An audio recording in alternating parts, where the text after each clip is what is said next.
চলো বন্ধুরা, আজ আমি তোমাদের সাথে শেয়ার করব যে আমি আমার মেসির বাড়িতে গিয়ে কি কি খাওয়া দাওয়া করলাম। তো প্রথমে গেছি পর দেখো এখানে দু ধরনের পিঠে আমার সামনে হাজির করেছে। প্রথমটা ছিল মালপোয়া, তারপর ছিল পাটিসাপটা। তো দুটোই খেয়ে টেস্ট করলাম, খুবই ভালো হয়েছিল পিঠেগুলো।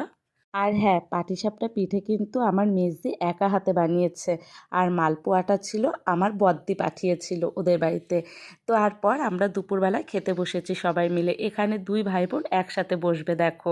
তো ওরা দুই ভাই বোন একসাথে বসেছে, আর এখানে ঘন্টু পাপা, আমি, মেজদি তিনজন মিলে বসেছি। তো সবাই একসাথে মিলে খাওয়ার আনন্দটাই অন্যরকম। এখানে দেখো মেজদি কী কী রান্না করেছিল। এখানে ছিল বেগুন ভাজা, পেঁয়াজকালি আলু ভাজা, এখানে ছিল পনিরের তরকারি, আর ছিল চিকেন কষা। তো দেখো সব কিছু দিয়েই ট্রাই করলাম। আর এখানে দেখো মাংসের আলুটা কত বড় ছিল, আর মাংসেতে না বড় আলু দিলে না খেতেও টেস্টি লাগে। তো এই দিয়েই ছিল আজকে দুপুরে আমাদের খাওয়া দাওয়া। তো তোমাদের এই ছোট্ট ভিডিওটি কেমন লাগলো অবশ্যই জানিও। সবাই ভালো থেকো।